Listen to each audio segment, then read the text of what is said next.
Peace family, this is Dayvon Love, Director of Public Policy, Leaders of a Beautiful Struggle, here for another installment of Streets to the Statehouse during this 2026 Maryland General Assembly. Just want to, first thank everybody who's been following our work, not even just this year, but throughout the years. And the purpose of this platform is just to provide an opportunity for those who are interested in our work to get a sense of what's happening in the Statehouse. Given the name Streets to the Statehouse, a big part of LBS's work is legislative advocacy. Those who are not familiar with Leaders of a Beautiful Struggle, we're a grassroots think tank, independent Black political organization, advocates unapologetically for Black people from a revolutionary Pan-African nationalist perspective. And we find this to be unique because very few organizations who have explicitly radical politics are as formidable as LBS has become in the legislative space in Annapolis. And so we're really grateful to have the opportunity to present some of the things that we're working on, such that you all can support. One of the things that I'm going to circle back to at the end of this broadcast is just ways that you all can be helpful in supporting the work, because really the basis of our ability to be successful and moving policy successfully has been community support. People sending over action alerts, people becoming sustainers so that we can retain our independence. So those are some of the things that are really important that allows us to be able to, again, be a formidable political force in the legislative landscape in Maryland. And so this is our opportunity to give you all an update as it relates to some of the things that we're working on. So today is going to be a combination of some general updates on LBS's legislative agenda. And then we're actually going to end with a conversation with a friend of mine, a brother named Jason Rodriguez, who's been doing work in the community for many years on a variety of different organizational frameworks. But we're going to talk about just some of the impact of the current state's attorney, Ivan Bates, on mass incarceration. So that's what we're going to end with. But we're going to start with just giving a general update on some of our legislative items that we've talked about during this Maryland General Assembly. And so what I'm going to do first is I'm going to start with a bill that, even as we've talked about it publicly, we know is it going to pass, right? And that's a bill that essentially taxes the endowments of institutions whose endowments amount to above $2 billion.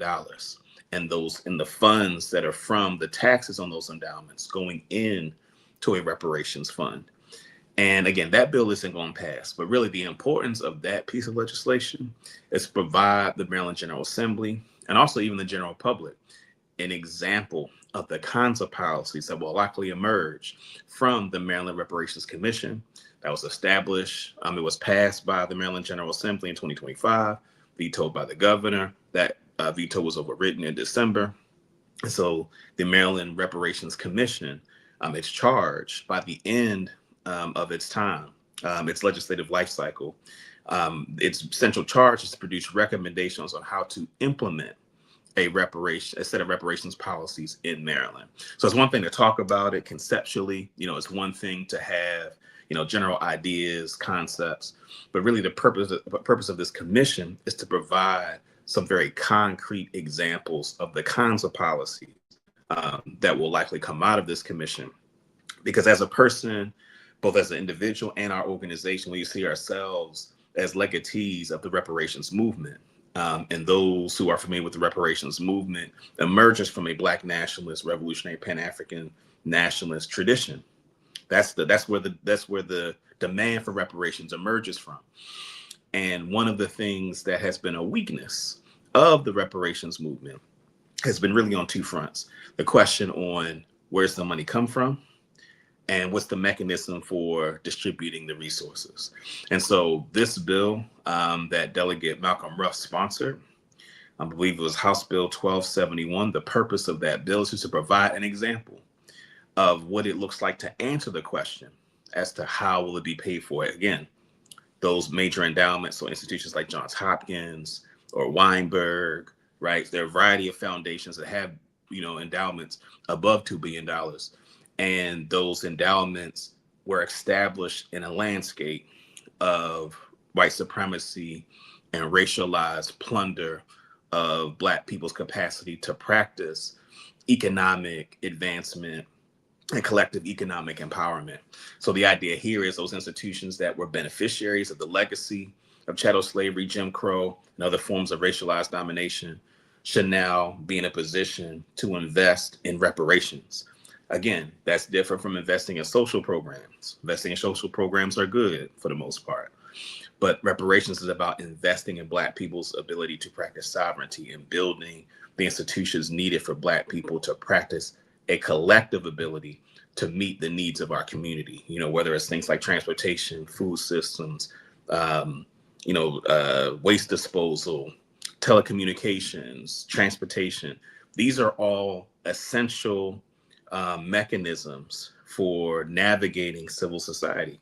And as a people, we control none of the major organs that are necessary for a people to meet its own needs. And so reparations is about investing in our capacity to do so. And again, this bill, the taxation on endowments, is just an example of the kinds of legislation that we imagine would come out of the Maryland Reparations Commission. And that's really all there is really to report on that, because again, that piece of legislation won't pass. Second item that I want to discuss on our legislative agenda is reentry led by those who are formerly incarcerated. So we were approached by a variety of different individuals and organizations, many of them formerly incarcerated, who wanted more access to people behind the walls. So you think about the historic declines in violence and homicides in Baltimore. And we've argued, and many others have argued, that so much of that is the result of networks of formerly incarcerated people who are able to be what's called credible messengers, those that can engage communities that are most proximate to incidences of violence, other kinds of challenges the community faces. And these are folks that are able to reach folks that traditionally many of us may not be able to reach or relate to or engage. And so these credible messengers have been essential in preventing violent incidents, being able to intervene when violence has happened, to help ensure or to thwart instances of retaliation. And so it is these networks, organizations like We Are Us, organizations like Challenge to Change, and Tendaya Family, and the Peace Team. And, there's a wide range of organizations that have been crucial to the violence prevention work in Baltimore. And again, many of the folks that are engaged in that work are those who are formerly incarcerated. And so many of them have told us that an important aspect of reentry, an important aspect of getting people who are coming out of prison in a place where they can be productive and a place where they can play a role and helping to become part of the solution. One of the things that many of them said is that the work actually starts behind the walls. And many of the folks that I'm connected to that are in that work started their journey behind the walls before they came out. And one of the things that we were told is that they want more access to those who are formerly incarcerated, to those who are behind the walls, because they are best suited in charting a path towards reentry that is best for that person, their family, and ultimately to be to recruit these folks to participate in the work that again, we argue has been so central in the declines in violence and homicides in Baltimore City. And so that bill, it's House sponsor, Delegate Cheryl Pastor, out of Baltimore County, and the Senate sponsor, Charles Sidnor, who's also Baltimore County. Both those bills were heard. There was a hearing. It's my understanding that the Senate version of the bill actually was voted out of committee. And so it's our expectation that bill is going to pass. It's on track to pass pretty soon. And so we're actually very grateful for that piece of legislation, because it provides a basis for those that want to be more engaged with folks behind the walls. It provides a process that is codified in law. Because currently, and I want to be clear, we were not told that no one who's formerly incarcerated has been allowed back behind the walls, but that there's just been some organizations who want to have more access have had trouble. And so this bill provides a public codified process for how that happens, such that, they can hold Department of Corrections accountable in terms of ensuring that folks that have programs and interventions that are important for those that are coming out, that they have a codified process for doing that, as opposed to just at the discretion of the secretary. And again, this isn't, a criticism of the Department of Corrections in this regard, but just to say that what's good about this bill is that it establishes a process that is not subjective. It'll be in statute, and it's something that'll be an important tool for those that want to continue to do the work of going behind the walls. So again, that bill is going to pass. Again, it passed the Senate Judicial Proceedings Committee the other day, I was told. And so we're looking forward to that bill to make it across the finish line. Want to again thank the sponsors of that bill for their hard work in making that move. So that is reentry. All right, third. So we have a bill, House Bill 101. This is a bill that would require or condition public funding to public agencies, in this case, Maryland Public Television, that if they convene a statewide general election debate forum, that it would condition their funding from the state on them inviting all of those that appear on the ballot to participate. With the thinking being that what we usually get is the Democrat Republican. And, as folks who are familiar with LBS as an organization, we are an organization that has criticized the Democratic Party, criticized the two-party system. Because I want to be clear, both the Republican Party and the Democratic Party are part of this corporate duopoly that creates a range of debate and political discourse that maintains the existing system of racism and white supremacy. These two parties are not the same, but they are both systems that are conduits for white supremacy. And the Republicans don't have to care about what we need because their base isn't us. And the Democratic Party, we have an exploitative relationship where the Democratic Party does need us to be electorally viable, but Black people don't get the equivalent of what we put into the party out of it. And so we've been critics of the Democratic Party, as a conduit of white supremacy in its exploitative relationship with our community. And so what we have articulated is that it's important to have a credible electoral threat to the left of the Democratic Party. And so having, in the case of Maryland, the Green Party, which is to the left of the Democratic Party, and having the ability for them to be on stage to hold the Democrat, in this case, in the case of 2026, our gubernatorial election, where we have Governor Wes Moore. There's a Republican primary that's underway. Maybe it's Dan Cox. Maybe it's another one of the Republican candidates in the primary. But we don't expect a Republican to be able to voice the kinds of concerns that those of us with more radical politics are interested in hearing. And so for us, we think it's important to, at the very least, have a person on stage who is able to hold the Democratic Party accountable so that the public can see that engagement. And it's difficult to get on the ballot. So this isn't one of those things where it's like anybody who says that they're running in the general is going to be on stage with this bill. Merely, it's just those who already are going to appear on the ballot. This bill will require them to be invited to participate in the conversation. And again, this is a check to the Democratic Party and their exploitative relationship that we've often argued on this platform and many others, that there are things that the Democratic Party should deliver on that should be easy. And in fact, when I get to the next issue on our agenda, I think this is a great example. Auto charging, we'll get to in a moment. But there are things that should be easy to pass with a Democratic Party supermajority. But we see that there are limits in terms of where the Democratic Party will go. Whether it's, we had a hard time on reparations, right?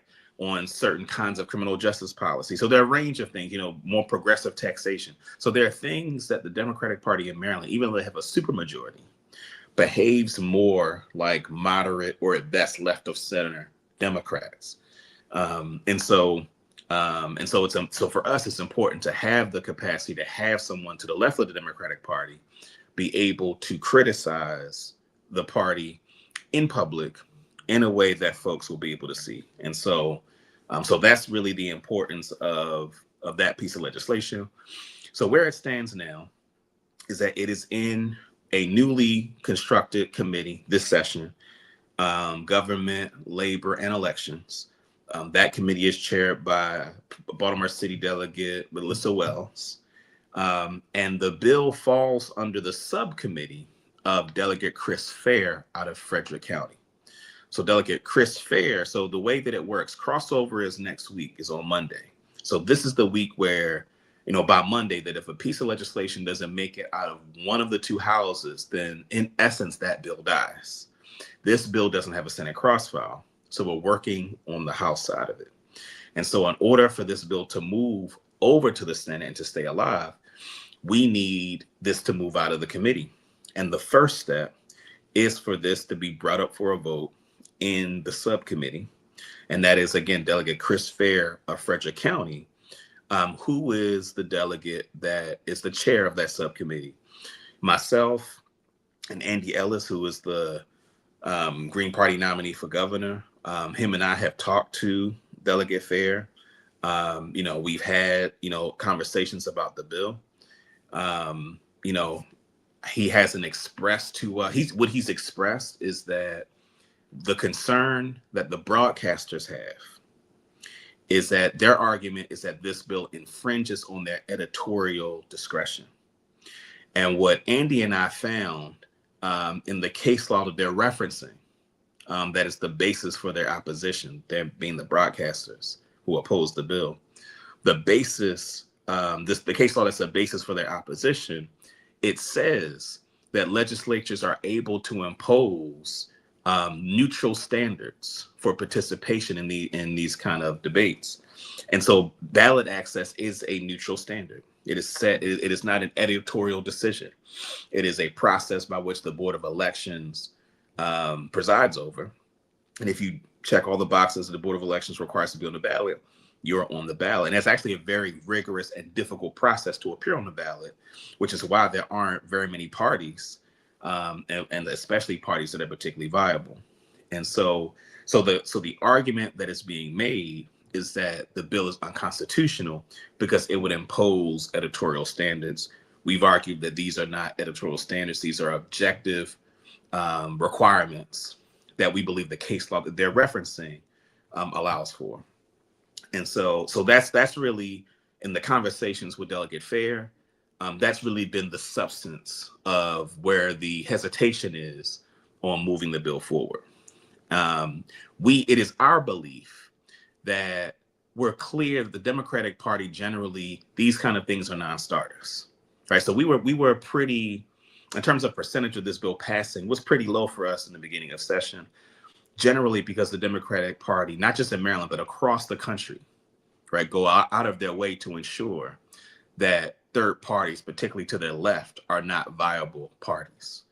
And so it would be consistent with how the Democratic Party is and has been for it to not want to move this kind of legislation, because from their perspective, it would weaken the Democratic Party supermajority, the hold that the Democrats have in the state of Maryland.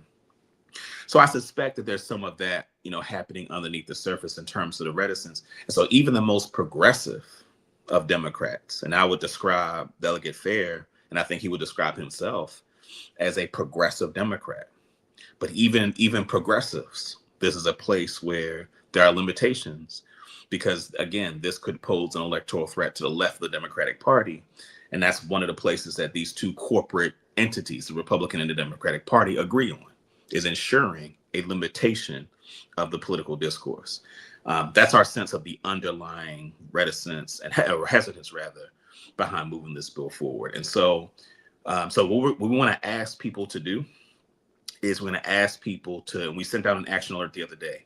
We want to ask people to, urge you all to call, send emails to Delegate Fair and urge him to put the bill up for a vote in his subcommittee. That's House Bill 101 that would condition state funding to MPT and other public broadcasting entities that if they do a statewide general election debate, that the funding will be conditioned on inviting everybody that appears on the ballot. So again, we just want to urge everybody who's interested, who's listening, and that action alert is on our social media. We also sent one out via email a few days, last week at some point, that give you all the information you need to be able to send a message to Delegate Fair, who's the subcommittee chair of elections of the Government Labor and Elections Committee, to urge him to put it up for a vote. If he decides to just not put it up for a vote, then the bill dies. So the action we need him to take is to put it up for a vote. We believe that we have the votes on the subcommittee for it to pass. And so, but what we need him to merely put it up for a vote. Once he puts it up for a vote, then we're going to need the chair, Delegate Melissa Wells, to put it up for a vote in the full committee. And so once we get Delegate Fair to put it up for a vote in the subcommittee, then we're going to need Chair Melissa Wells to put it up for a vote in the full committee. So that's how you all can be helpful in trying to move that along. And even if it doesn't move, just the pressure, it's important for elected officials to know that there is a desire for this kind of thing. So even if it doesn't move, they need to hear that people care about it, so that as we come in future years, they know that there's an interest and appetite from the constituents on this piece of legislation. All right, so that is House Bill 101, our debate election bill. All right, so the biggest legislative item that we've been working on is limiting the practice. Ultimately, we want to eliminate this practice, but this session, limiting the practice of automatically charging youth as adults. So Maryland's one of the few states that there are 33 charges that if a young person is charged with it, they're automatically put into the adult system. And I think it's important for me to just explain this a little bit more deeply, because I think there's so much propaganda. And the brother who's going to join me in a few moments, him and I are going to talk in much more detail about some of the propaganda. But there's been so much propaganda that I think has confused what the issue is on this piece of legislation. Because the way the Sinclair media and WBL radio have framed this issue, they framed it as a policy that would impair the ability to hold young people accountable who commit heinous crimes. Right? That is the frame that Sinclair media and folks on WBL radio have used to characterize this piece of legislation. And it's important that we are clear, and that those who are listening are clear, that this bill does not prevent a young person from being incarcerated or detained for committing a heinous crime. Right? It is a question of where that young person is housed, whether they are housed in the Department of Juvenile Services, whether they're housed in the Department of Corrections in the adult prison system. And what we are advocating for is that young people start in the juvenile system, because in the adult system, no school, no access to school, no access to mental behavioral health supports. Whereas in the juvenile system, you get school and you get access to services. And it's important that young people start in the juvenile system so they have those services, because we want young people to chart a better course forward. What we have now is we have young people who on average spend 180 days in the adult prison system. And anywhere between 80 to 85% of the young people that are charged as adults either have their charges dismissed or waived back down to the juvenile system. Meaning that, so an example that I've given a bunch, in fiscal year 2024, there were 529 young people in Maryland who spent time in the adult prison system who were waived back down to the juvenile system. So that's not just all the young people who were charged as adults. I'm saying there were 529 young people in fiscal year 2024 that were charged as adults, that this system either dismissed the charges or deemed that they didn't belong in adult prison. But again, that's after on average 180 days in the adult prison system. And the federal guidelines around young people in adult prison is that they have to be sight and sound away from adults. Maryland is such an egregious violator of this federal policy that the federal government doesn't include Maryland's data in the overall data set because it will skew it so much. That is how egregious Maryland is an offender of the sight and sound policy. And so what you have in many instances are young people that are in what is functionally solitary confinement. When they are in proximity to adults, these are grown people, right? So think about just the danger and the trauma that youth are potentially exposed to. And so it's just such a traumatizing experience for the young people that are in the system, that are in the adult prison system. And predictably, 80% of the young people that are in the adult prison system are Black kids. And so one of the reasons why we're so passionate about this policy is one of the impacts of racism and white supremacy is that there's a way that the suffering of Black youth is rendered invisible. There's societal propaganda around notions that Black youth are inherently criminal. So just hearing that a young person has a firearm triggers a bunch of racialized beliefs about Black youth being inherently criminal, where folks feel comfortable. They just hear a young person has a gun and jump right to, oh, they must be a troublemaker. They must be trying to wreak havoc. And one of the impacts of that dehumanization is that folks don't even consider, well, maybe this young person was carrying a gun because they were afraid because they know other people have them. Maybe this is a young person who's been dealing with being bullied and they felt like that was the only recourse because the police aren't going to help them, right? Schools are overburdened in terms of the things that they're having to deal with. So this young person took matters into their own hands. This isn't condoning either one of those examples, but this is to say that I don't think anybody would credibly say that that young person deserves to be treated the same as a young person who is wreaking havoc and is carrying a firearm for the purposes of harming others, and that those young people should not be treated the same. This is why we're advocating for the policy of not automatically charging youth as adults, such that a judge can make a determination based on the evidence as to where it makes the most sense for a young person to start, as opposed to automatically being put into the adult prison system. And it's been quite astounding to see just the level of propaganda pushback from Sinclair, and the kind of basis of the opposition to this legislation has been the prosecutors. So I'm gonna say a little bit about prosecutors and the politics of that, and then I'm gonna bring my man Jason on. So I'm talking about the politics of prosecutors. Prosecutors are elected officials. And when you think, and one of my criticisms of Ava DuVernay's documentary 13th from years ago, that talked about mass incarceration. One of my criticisms of it is that it focuses almost entirely on the driver of mass incarceration being about profit, right? Focusing on private prisons, and that people making money off of Black people going to prison. Now, that is something that does happen, and it is a dynamic. But what I argue, I think many others would argue, in fact, is that the driver of the war on drugs and the incarceration that Black folks and people of color are subject to is not based in profit motive, but based on societal anti-Blackness.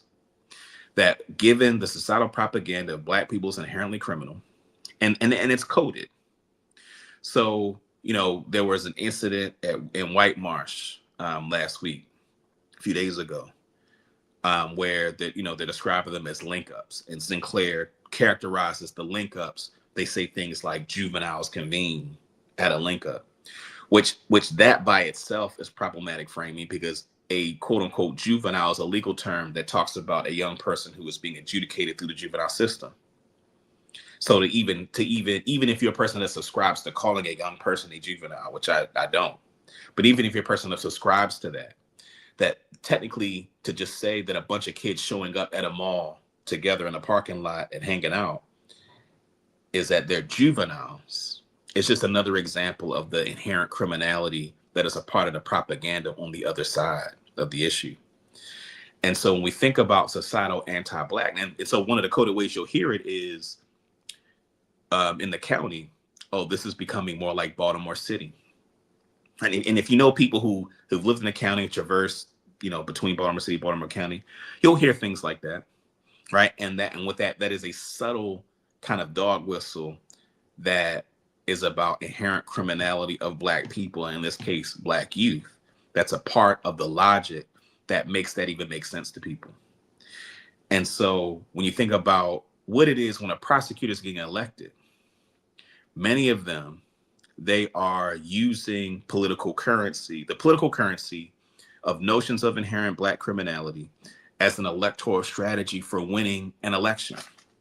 And that is what drives the heightened levels of incarceration of Black people, right, and other folks of color, is the societal anti-Blackness that characterizes Black people as inherently criminal, And if you can sell to a constituency, we're going to keep these Negroes away from your neighborhood. If they come anywhere near your neighborhood, we're going to make sure they get locked up. That is political currency that prosecutors use as a basis for how they get elected, right? It is a part of the larger law enforcement establishment, which includes the Fraternal Order of Police, the Association of Maryland, the Maryland Association of Police Chiefs and Sheriffs, that these are institutions for whom the political currency that makes them a political force is societal anti-Blackness. It's societal beliefs of notions of inherent Black criminality.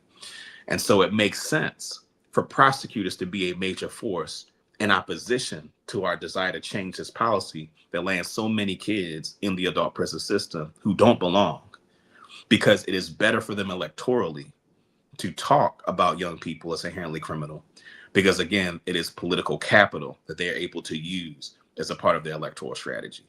And it's shameful that that is in fact the situation that we're in, because Black people are collateral damage. Particularly working class Black people don't have access to major institutions, that can't make phone calls to make things happen. That it is that working class Black people are collateral damage to this political agenda. And so this brings me, so what I want to do for the rest of the time, let me give some updates where we are. So the Senate passed a version of the bill that we think actually compromised too much. It reduced the number of charges that are put into a place where young people are not automatically charged. And so we're working to make the bill stronger on the House side. So that's something that we're working to do. And our hope is that we get a bill that, again, and I want to be clear and recognize that this isn't an issue of which charges are we okay with. Are you okay with robbery? Are you okay with carjacking? That is a frame that unfortunately has been used to interpret the bill that was introduced. The frame that people should be clear about is that these are charges. These are not convictions. We know that law enforcement and prosecutors engage in the practice of overcharging because they just throw everything at the wall and then they see what sticks. And so the reason that so many cases end up back in the juvenile system or dismissed is because of overcharging, that they've overcharged and they can't prove. And if you listen back to one of the previous episodes of Streets to the Statehouse with Bobby Marvin Holmes and Tiara Hawks from the Public Defender's Office, Tiara Hawks actually talks about the process by which a prosecutor will know, I can't prove this, but I can prove that. And that puts a kid back in the juvenile system. So they've overcharged. So we're not talking about whether we're okay with a young person committing a carjacking. But that's not what we're saying is that if a young person is charged, if they are alleged to have engaged in that, if they are accused of committing one of these crimes, that they should be put in the juvenile system. And if they committed those heinous crimes, they should be prosecuted like anybody else, right? Prosecuted like anybody else in terms of holding them accountable, right? And nobody that is on our side would say that anything different, that if committing heinous crimes, they should be held accountable just like anybody else. We're saying that they should start in the juvenile system so they have those resources, because so many of them end up back there anyway, and the irreparable harm. And I want to say this is that those kids that are in the adult prison system, particularly those that end up getting way back down and their charges dismissed, who spend on average 180 days in the adult prison system, are just as much victims as the person who's carjacked or a person who was robbed or beaten. They're just as much, they're both victims. And for us, it is unfortunate that prosecutors would decide that those kids in adult prison are not victims, right? They keep talking about victims, but they don't care about those victims, because those are working class Black folks, particularly kids. Those are Black kids. And the political cost of advocating for Black kids in a political position, unfortunately for them, isn't worth it. And that's something that we should see politically as something shameful. So I want to focus the rest of the time on talking about particularly Ivan Bates, and talking particularly about the impact that a prosecutor can have on a person's life. So what I want to do is bring on Jason, my brother, Jason Rodriguez. Him and I go way back, known him a long time. Thanks for coming on, brother. It's really good to see you. Yeah, it's an honor and a pleasure to be here. Can you hear me? Yes, sir. Okay. Yep. All Hear right. you great. Yes, it's Yep. an Hear you honor great. and a pleasure to be here. You've said so much, and just looking at the juvenile issue, really quick, you know, we don't understand the mental effects that juveniles or the classification of someone as a juvenile going through the system goes through. They are 36 times more risk of committing suicide in the adult system than any other system. They can get the attention and the more dedicated care in a more juvenile facility. They are monitored differently. There's also the factor of them being put kind of in harm's way to be victimized. We had a case that we know of a mother who lost her child in St. Louis, and they put the 13-year-old in an adult system. He was in a cell with two other grown men, and those two other grown men utilized him. Uh, he had no other choice. He felt that he had to be underneath these men to be protected. So, of course, he became an underling for these men. And he ended up getting into more trouble in the system in the process because they utilized him and used him for that. So there's just so many arguments against introducing young people into the adult system when the first stop should be that evaluation from licensed professional, from advocates, from those who are tasked with those duties to do so, to ensure that we're not causing irreparable harm. That's really the problem, and some of the cycles that we see in the community are really caused by irreparable harm. When you talk about repeat violent offenders, well, a lot of these young people have been in and out of the system since they were young people, since they were teenagers. And you can see the institutionalism. You could see how sometimes they become institutionalized.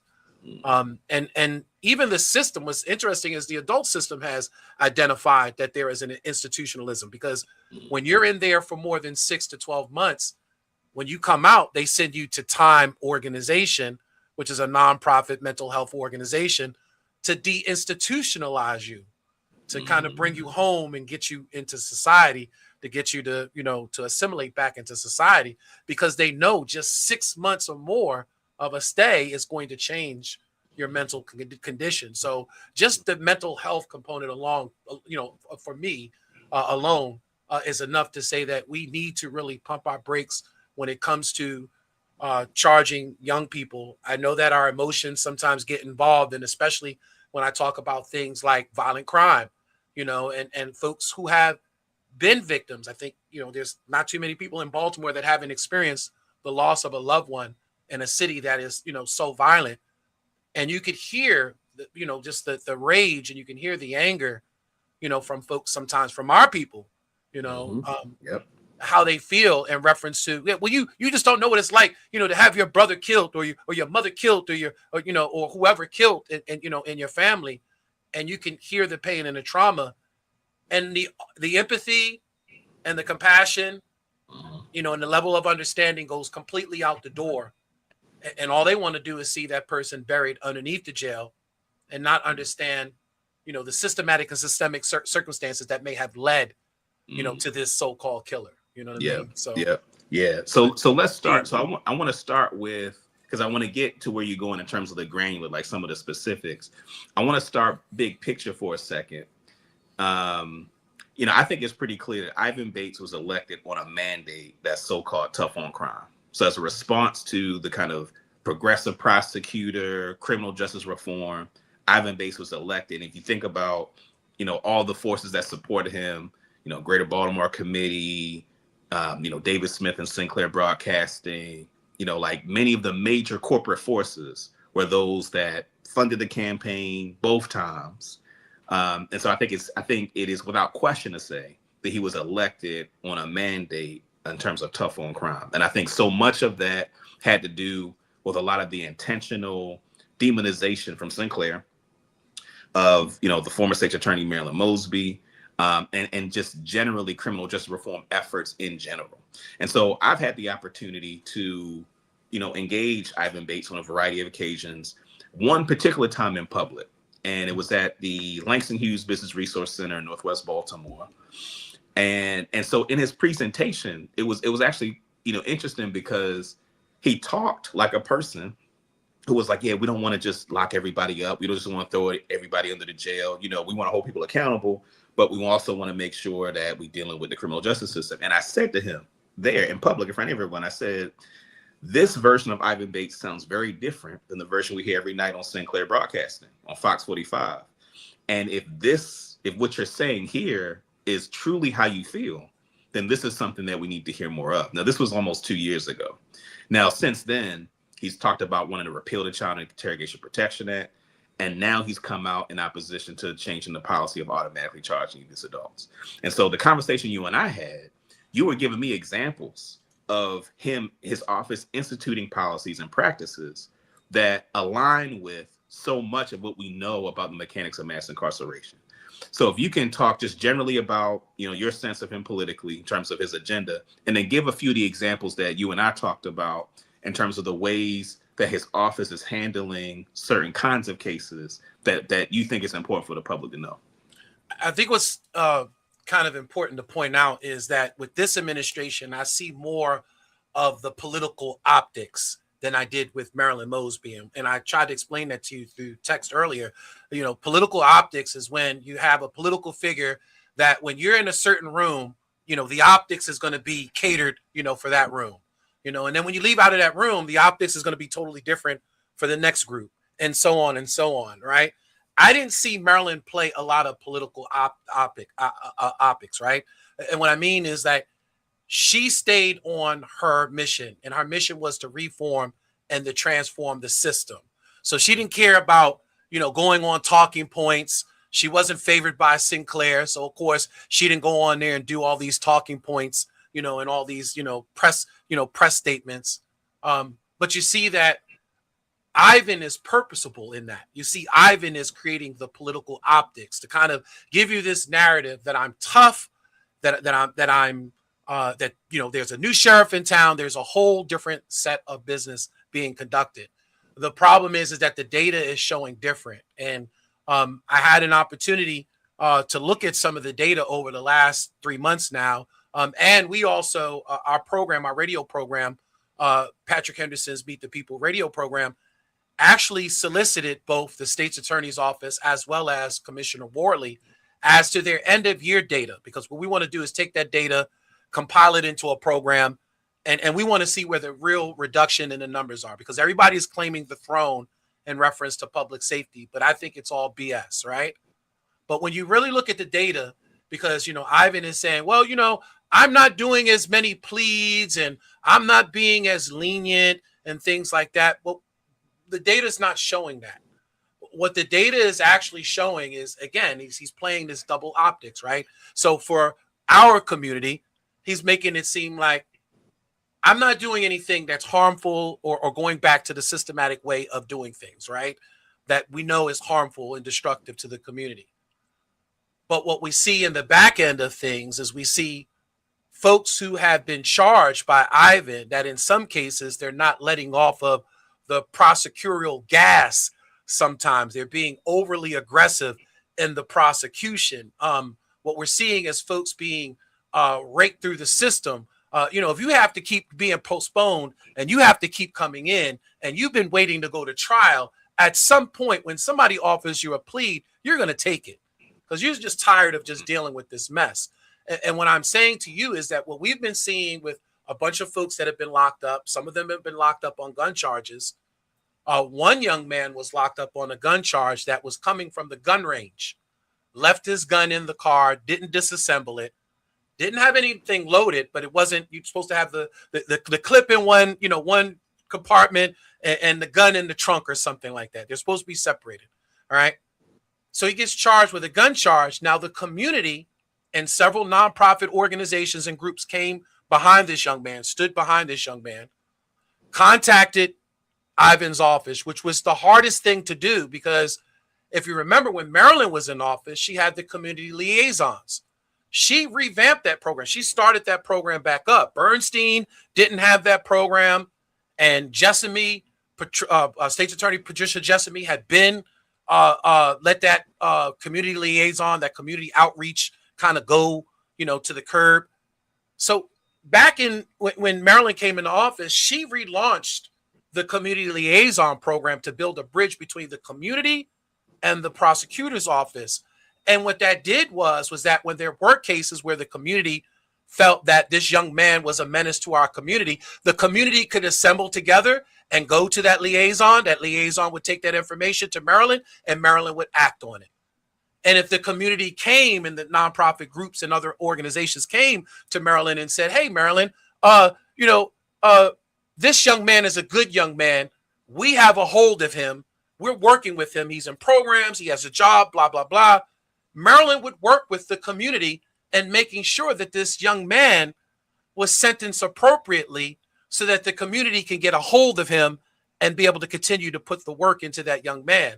We don't see that in this current administration. And when we try to reach out to Ivan in reference to a young man who really and truly was a mistake in reference to the storage of his weapon, he's 30 some odd years old, never even had a jaywalking, spitting on the street or any type of citation, never even had a parking ticket. He's been that stellar of a young man. Volunteers, nonprofit, goes out and helps the seniors in the community. A stellar young man. Matter of fact, when we went to court in Wabash, he had over 40 people in the courtroom, and the judge said, I've never seen anything like this before. I've never seen someone have this much demonstration, this much presence, this much representation in one room. Obviously, he has to be a good young man if people are standing behind him. But for some reason, Ivan's office didn't see that. And they kept the gas on this young man. They were looking at 5 years. And even on top of the 5 years, when we get to court, they were still pumping, still pumping, pushing on the gas the whole time. When the judge said, look, this really sounds to me more like, let's PBJ this. This sounds like we could PBJ this. We can let this young man go. If he comes back in my courtroom, I'll monitor him. I'll do things, to kind of, assess what's going on here. But I think this is a PBJ. And the state's attorney's office still would not let off on it, even though the judge had identified that this seems like this is an unusual case, right? To make the long story short, they ended up accepting the plea at the end, the PBJ. But they said that he had to basically sign the conditions without kind of like going through like everything, right? Because what they were doing was they were setting him up for the failure, right? Here's where they set him up at. So after he signs everything, and he had Delegate Malcolm Ruff as his representative, by the way. So he had great representative from Billy Murphy's office. After everything was done, he introduces the fact that we want to put him on the gun registry. So he hasn't really technically been, prosecuted because it's a probation before judgment. So technically he's not guilty. He hasn't been found guilty. Right. But what you're doing is you're documenting him to be put on this gun registry for the next 5 years. And what we were finding was that there was another case similar like that. But, this person, they never found a gun. What was crazy was they went in the house, never found a gun, but they still charged him with a gun charge. They did the same thing to this female. They put her on the gun registry on a PBJ, which is really and truly unheard of because, again, usually you get on the gun registry when you've been found guilty of violating some sort of gun charge. But again, this is a way of monitoring and in a way of, you're going to mess up. Or we're almost predicting you're going to mess up, and we're going to be right here waiting for you when you mess up. And I don't think a lot of folks understand the implications of the gun registry. When there's a crime that happens in your community and you are on the gun registry, you have authorized the police within your community to come knock on your door. So they could be a shooting right around the corner from your home. And if you're on the registry, guess what? They're going to come knocking on your door. And they're going to say, hello, we're here for a home visit. And you have no rights at that point because in order for you to get the PBJ and go home, you had to sign this paper for the gun registry. And this is the buffoonery that's going on currently within Ivan's office that we're seeing, quite often. And it doesn't seem like he's willing to work with the community like Maryland was. When we had issues like this, when we saw these egregious violations of rights taking place before us, we can pull Maryland up. We can go to one of the community fairs.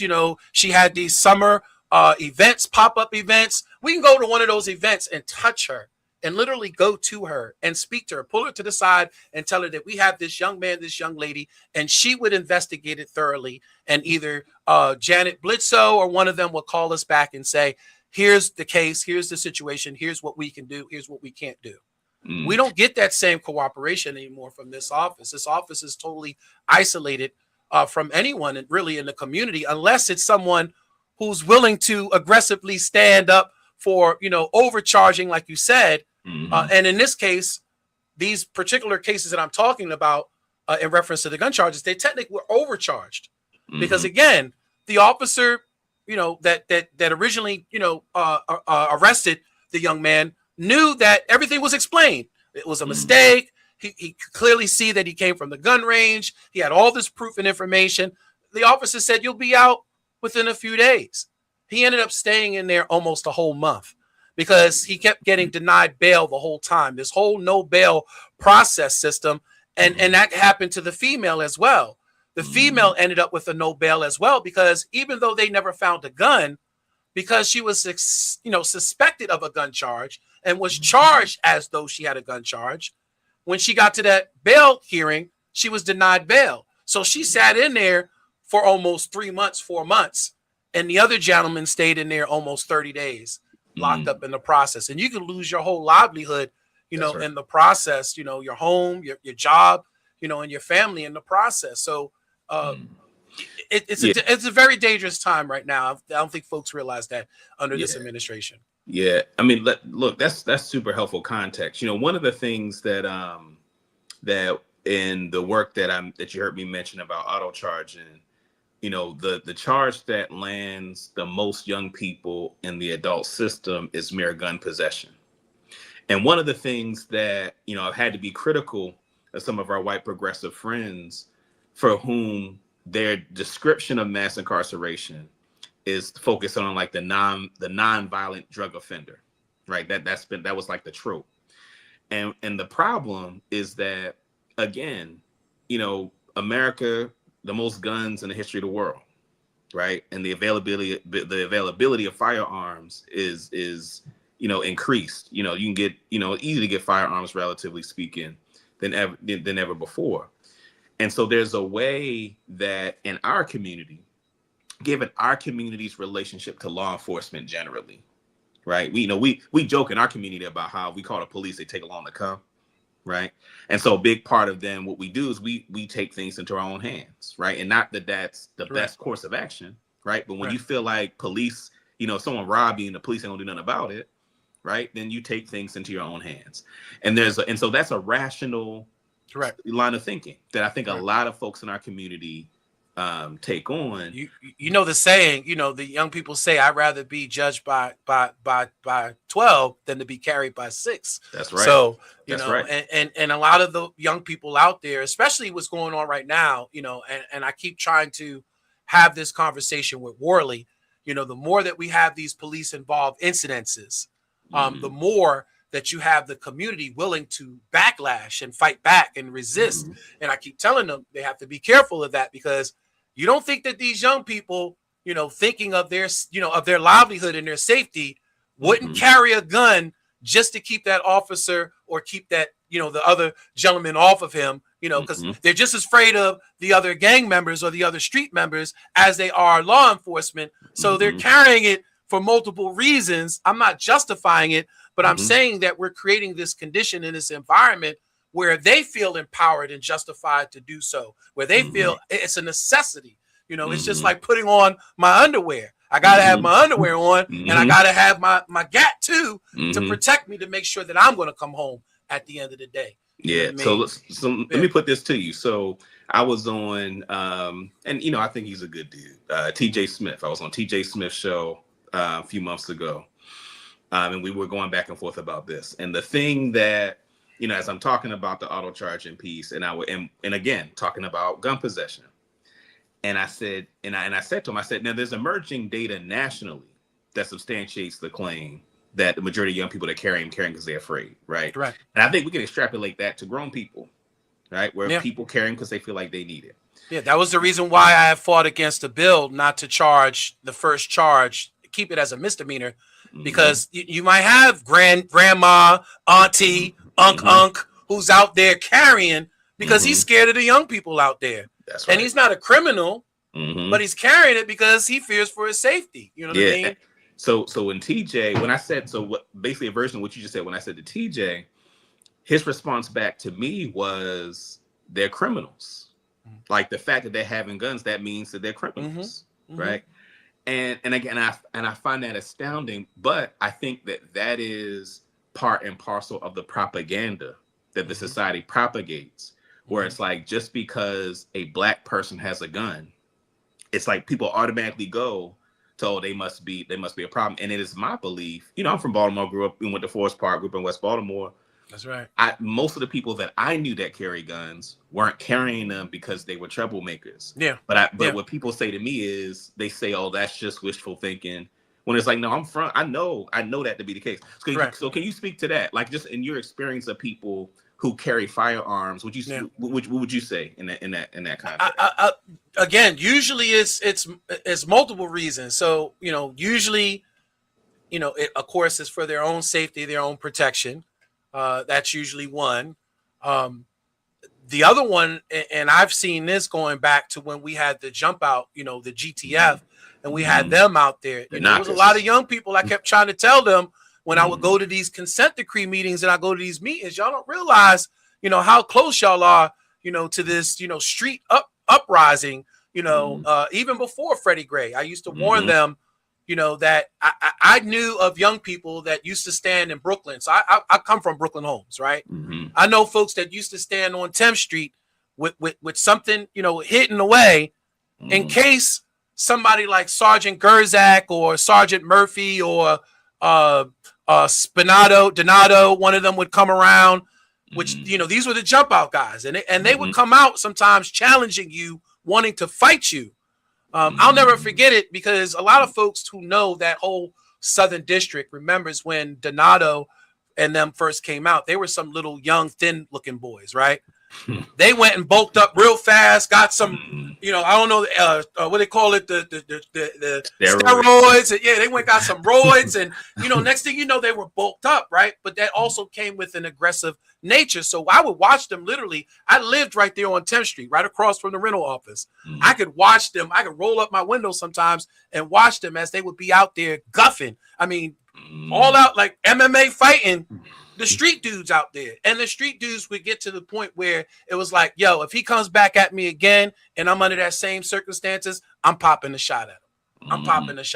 So they're just as much afraid as the people that are supposed to protect them, and then look, I lived in Brooklyn Homes for almost 15 years. I never forget when I would come outside, the officers would stop me all the time. And when I would ask them why they would stop me, they would say, well, you're in a high crime community. Look at the sign right here. It says you're in a high crime community. And I say, well, I might live in this community, but doesn't mean that I'm causing the crime, and it doesn't mean that I have to be harassed every time I come out. But that was the nature, like you said, walking while being black, walking while being colored. You walk through the neighborhood and you're automatically suspect. And the folks that would do it a lot of times was the black detectives. Those are you get the aggressive nature. And I even had Sergeant Gerzak one time told me he would kill me and go do desk duty the rest of his time before retirement, that he would kill me in the streets. He wanted me to buck at him and like lunge at him so he could kill me. He was looking for that. So if you know that that's the nature of those who are supposed to protect and serve, what do you think the mentality of these young people are that are looking at these folks, knowing that they're not going to protect them? If anything, they're going to harm them and they're going to take their lives. So we would see young people that would tell me, I got this for him. He come back, after being beat up by, Gerzak or Murphy or whoever. I got something for him when he comes back. And then there was the argument that I used to argue all the time in city council was in reference to our elders, because I know that our elders, unfortunately, I'm an old street guy. So for me, I go up and I go talk to these young people. You know what I mean? Real recognizes real. So when I walk up to them, they know I'm not coming at them any kind of weird way. So we can have a conversation, and I'm familiar with the streets. So we can have this conversation about anything, guns, drugs, whatever, women, money, we can talk about it because I've been through that road. I'm trying to show them a different way, right? So while I'm out there outreaching, what I noticed though is a lot of times the elders and folks that are walking through the neighborhood don't even eye them, don't even look at them. They're so afraid of our young people in the community. And I tell them all the time, just talk to them, say hello to them. You'd be surprised how much these young people will interact and will talk to you. But because our elders are so scared of them, I know of a fact that there's elders right now that are outside right now that are packing, and they don't care that they're packing.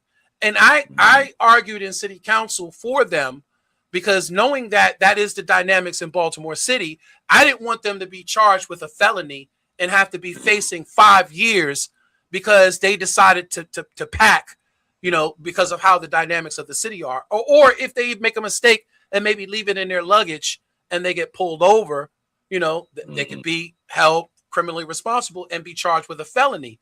So I didn't want to see our elders being charged with a felony because I knew they're afraid of the streets. You know what I mean? And when you have a city that you have over 300 homicides, well, you know, now, you know, we're reducing that. But when you had over 300 homicides, over 700 to 800 shootings per year, you know, I'm not gonna lie, I might want to carry. Yeah. You know. Yeah. I mean, that's real. It's either that or a vest. You know. But a vest is only going to protect you so much, and then that's illegal. That's right. And I know people have been caught with bulletproof vests. Exactly.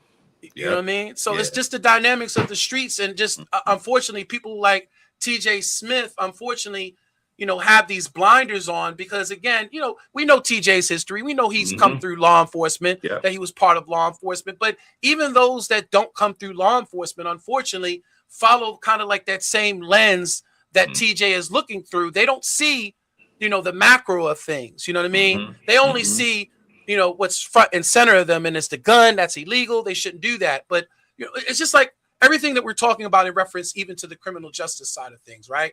Like I'm doing some research now that's looking at the DNA, you know, how the DNA can be reconstructed from trauma. You know what I mean? Like like for instance, if a child is born, you know, where the mother is always depressed, going through trauma, cortisol is all in the body the whole time during fetal development. We don't realize the epigenetics involved in that, how that alters the DNA and how that child then comes up to live in a world where they're already altered. Their mentality, their brain, you know, their physique of their body is all changed and altered because of that trauma that they've experienced. And when you look at our community, when you look at folks of color in America, we've had 400, 500 years of enslavement, which is trauma.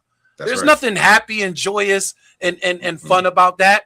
So you best to believe the epigenetics carried from that, you know, generation to generation. It carried in the mitochondrial DNA and it was passed on to each generation. So each generation had to live with an inherited trauma. And so now you're asking us, after 400 years of that, you know, another 100 years of Jim Crow and you know, and just all out racism and white supremacy flexing and exercising itself in America.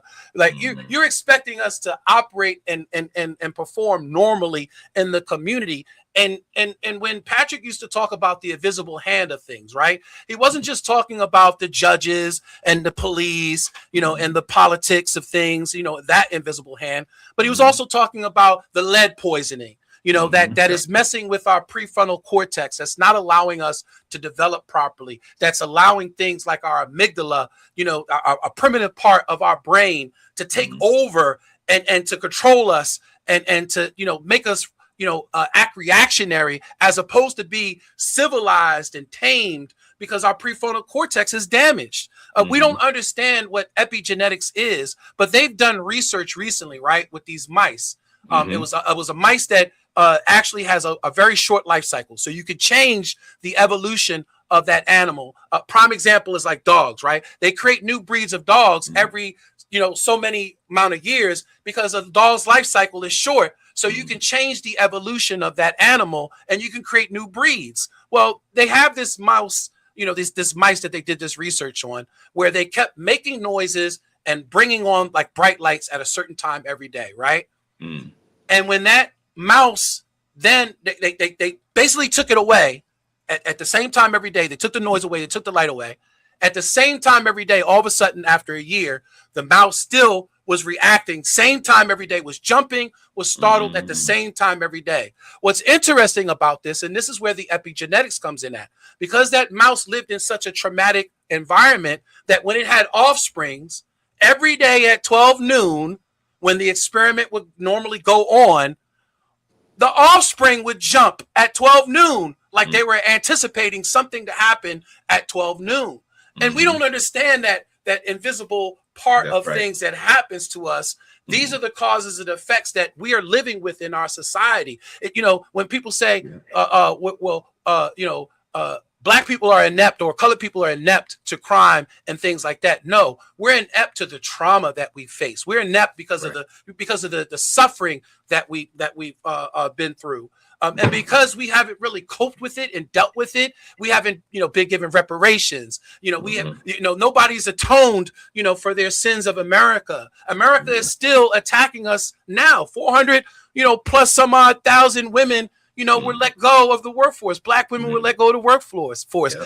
We see the attacks going on in our community so prevalent. So we live in this hostile, toxic environment. So we never really get the chance to thrive and live that so-called American dream, the pursuit of happiness and liberty and, justice for. We don't get to live that. We're always under stress and we're always constantly under trauma. And what you see in our community is all reactionary to it. I'm carrying a gun because that's my environment. That's the trauma in my environment.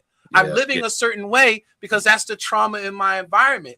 I think another way of putting that's a quote that we actually use a lot from Amos Wilson's book, Black on Black Violence, that the phenomenon of violence we see in our community is an externalization of a suicidal impulse. That when you're told you're nothing, when you're told you're a handly criminal, it's easy to hurt someone that look like you. Right. Correct. So a part of the work that folks are doing is deprogramming and doing some of that healing of the historical trauma that you're referencing that has resulted in what we see in our community. Yeah. The last thing I want to ask you about is if you can say what are some ways that the community can help with those cases that you're talking about that Ivan's office has been unhelpful with. If you could just tell the audience, what are some ways that folks can be helpful, and also just plug your radio program and tell people where they can listen to you. I think the way that we help is to register to vote and get ready to find someone again, that will definitely best represent our community and not other communities. I get this whole fight and wanting to address crime, but we're not addressing it, addressing it from the back end of things. I always say has always been the problem. In most municipalities, in most urban communities, we're always addressing it at the back end. We never go to the root causes. We never look at those systematic and systemic things that have been in place, for decades, for many generations, that has caused these generational curses. So for me, we really have to look back at, holding and controlling our power, which is at the polls. And making sure that we don't allow folks like a David Smith to come change the narrative, because he does have the money to make the message loud. And I always say to folks that we have to figure out how to get above that white noise that they are making so that our message can be heard outside of that, because they're always going to have a platform to do so. Whether it's the Baltimore Sun, whether it's BAL and C4 and them. And I know C4 and them's, ancestors have to be turning over in the grave, listening to him and watching over him, and hearing some of the just the tonality and, and some of the thinking thought process of him. It's like he's lost the fact that you came from, a family of civil rights legends, of civil rights pioneers. You came from folks that have broken the ceiling, but yet here you are in this day and age, really and truly upholding, a lot of the conservative talking points and messages. You're a sellout to me. And I hate to say that, but you're a sellout because, again, instead of you correcting a lot of these folks on your program, you sometimes kind of play into it. And I don't like that. I think that that's a very dangerous game. And that's what you see with a lot of these media companies, the Baltimore Sun, I tell folks all the time, invest in Urban One. I keep saying purchase stock in Urban One, because with the consolidation of media, whether it's print, whether it's, television, whether it's online, you see a conservative message almost on every platform now, whether it's an iHeart radio station, whether it's, whoever. And it's important that we have our own platforms like this, like you, that are, again, breaking through, the white noise and allowing the message to be heard loud and clear. But as far as like what we can do in a current state, I mean, besides keep the pressure on Ivan to let Ivan know that we are still going to hold him accountable for reforming and changing the system, even though he wants to play political optics and make it seem like he's being tough on crime. And, and again, I told you, it's all about the optics, because for him, at the end of the day, even if he doesn't get those prosecutions, at least he can say, I never let my foot up off the gas. I was relentless. I was stern. I had no mercy. And those cases that you talked about are collateral damage. Correct. Right. Correct. Those people's lives are collateral damage for his career. Correct. Yeah. So in this particular situation, the only power that we really have, of course, is to keep the pressure on him, to let him know that, we need you to also consider these options. Yeah, you can listen to the voices of, Fells Point, neighborhood association, and you can listen to, the Roland Parks and and those who are behind David Smith. You can listen to them, but you also have to understand that we're putting you on notice. And if we don't hear, the messaging resonating out of your office that says that you're looking at least addressing some of these issues, then we'll have no other choice but to, again, exercise our power, which is at that poll. You know what I mean? That's the only other choice we have at this time.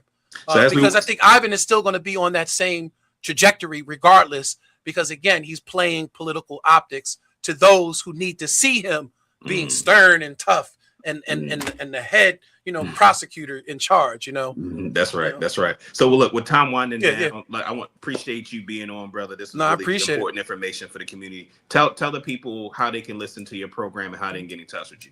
I appreciate it. The name of our radio program is Patrick Henderson's Meet the People radio program. We've been on for 16 years. Patrick Henderson was a world-renowned gospel singer and composer. Yes, he's known as the godfather of praise and worship music. What's interesting is he came to Baltimore and saw such a need to roll up his sleeves and get involved in a lot of the dynamics that he saw in Baltimore. And his family told me that he had never been in any civil rights, had never been in any political realm, had never been in any human rights, advocacy. He decided that Baltimore, he needed to plant his roots in here in reference to fighting for the injustices that he was witnessing. He said he never saw anything like it before. And you've even heard Dr. Anthony Batt say, that he looked at Baltimore as like the 1950s. It reminded him of the segregated 1950s. And Patrick looked at it the same way. He often called us a third world country. And so he felt the need to really roll up his sleeve and really do something in Baltimore. So besides getting involved in the, going and testifying and getting involved in the community associations, he was instrumental in bringing back the money to Plimico so that the Plimico community and Dolefield community could get some reinvestment going on in that corridor. He was instrumental in bringing back millions of dollars to them. And so he brought the radio, platform to be able to have a forum for us to be able to have these discussions, formulate action plans, and then go out there and implement them, go out there and put them to work. So we're on every Monday, 11:30 to 1 p.m. Every Monday. Doesn't matter if it's a holiday or not. We still on even during Christmas, if Christmas falls on Monday. And we appreciate, folks tuning in, and listening. And many times we are dissecting a lot of these issues that are going on within our community, trying to find ways, to fight back. But again, a lot of times we find that the deck is stacked against us, unfortunately. And what we see is even, like Washington, D.C., there's a house of cards being played here as well. I think the thing that inspires me the most is knowing that brothers like yourself, LBS, so many others that I know are on the front line of this, are constantly pushing back at the system, are constantly holding it accountable. So I know I would love for people to tune into me, but I would hope that people make sure that they follow you, because a lot of times when I'm talking on the radio program in reference to what is going on in our community, a lot of times I'm being enlightened by your group and your organization. And what I'm doing is just being a messenger and passing that message on to the community. So I hope that folks, again, understand that there's not a lot of soldiers out here that are on those front lines that are fighting against the system. And you see what happens, when you do put yourself out there in the suites, like our dear sister Marilyn Mosby, you see what can happen to you when you're in those spaces. So, I would just encourage that we surround each other, we protect each other, we continue to share the information like we're doing here. If you can tune in to the Patrick Henderson's Meet the People radio program, I appreciate it, every Monday at 11:30. But if not, like I said, let's make sure that we keep, sharing the communication, keep passing it on, have those conversations with your family so that at least we're mobilized, we have the information, and we're prepared. Yeah, that's it. Appreciate you so much, brother, for being on this program. Super useful. We'll definitely bring you back on in the future episodes. You take care, brother. Appreciate you. Yes, sir. And we got to get you on the program as well. So let me know. Just how. Yes, sir. Yes, sir. Yes, sir. Thank you again, and thank you to the community. All right. Take care, brother. All right, family. So just as a brief kind of summation, we started at the top with just some of the legislative items, updates on our legislative agenda. I want to reiterate, as I stated at the top, HB 101, which is our bill that would condition state funding to MPT and other public broadcasters. So if you do a statewide general election debate, that they have to invite everybody that appears on the ballot. So I talked about that at the top, but I want to reiterate that if you're interested, if that's something that is of interest to you, you can go to our social media, LBS Baltimore, or your relevant social media, and send a communication, whether an email or call the office of Delegate Chris Fair, the Frederick County delegate. He's the subcommittee chair, the election subcommittee chair, and the Government, Labor, and Elections Committee. And so urge him to put that bill up for a vote in his subcommittee. Again, crossover is on Monday, so this bill needs to pass the House by Monday, by the end of Monday, in order for the bill to stay alive.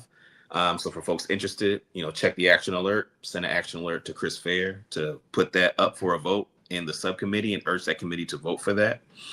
As I also mentioned, we're going to continue to work the bill to reduce the automatic charging of youth as adults to make a stronger bill in the House, and you'll be hearing more from us about that. So please stay tuned to that.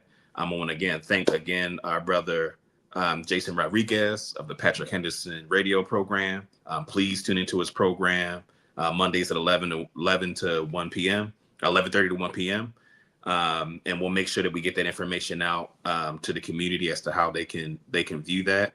And my hope is that you all, in the conversation we just had, see just the mechanics of how some of these things that for some people is theoretical, like really concrete examples of the way that prosecution that is based in a so-called tough on crime landscape ends up trapping a bunch of people that don't belong in the system.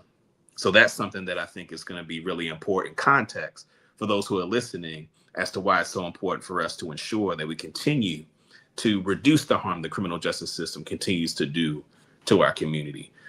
We're able to bring you this perspective. You're not going to hear this perspective from very many advocacy organizations. We're an independent Black political organization that is revolutionary in our worldview and perspective.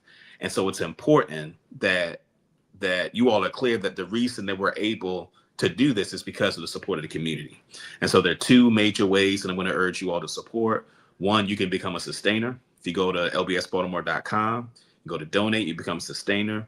That helps us to maintain our independence. There are over 300 people that donate to us monthly, and this helps us to be able to continue to remain independent. We're not a nonprofit, we're a business, and that gives us more ability to be independent and to aggressively confront the political landscape in ways that other folks are not able to because of how they're structured. When you're a C3, just limits. When you're a nonprofit, there's limits to your ability to engage in the kind of political warfare that is needed on behalf of our community.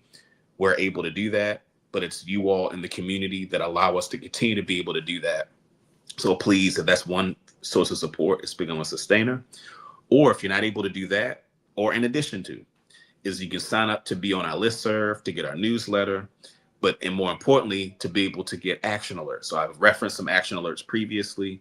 These are alerts to provide the instructions for who to contact as we navigate the Maryland General Assembly and pushing policy, that those calls make a big difference. That when legislators hear from us, it makes a big and hear from you all, right? They hear people reach out because they support what's on our agenda. It makes a huge difference. Our ability to be a formidable political force in the political landscape is predicated off of the fact that the community voices its support for the policies that we're pushing for. So if you're interested in continuing to get this kind of insight and to help to support this kind of advocacy, become a sustainer, and or also sign up to be on our listserv, and to be able to respond to action alerts to help press issues forward. I think it's important for people to note that, again, it's important for people, when they hear from you, that's the source of our power. And we're really proud of the fact that the source of our power is community. It isn't proximity to those in leadership, right? It isn't proximity to those in power, right? But it is the formidable political muscle that you all fuel and fund that is the basis of our power and our ability to move these kinds of policies forward. So even when you think about auto stop and the automatic charge of youth as adults, that's something that's been in works for many years. And we are grateful that us and many other organizations are in a position to press forward against a policy that has caused such irreparable harm to so many of your young people over many years. And again, you don't get that if you don't have an independent Black political voice in order to press that forward. So stay tuned to further action alerts, and continue to support the organization. Feel free to reach out if you don't have any questions. Always feel free to reach out either on our social media or on our website. There are ways for you to reach out if you have any questions or want to offer some support. Again, I'm Dayvon. I'm Director of Public Policy, Leaders of a Beautiful Struggle. Thanks for being with us this evening. Peace.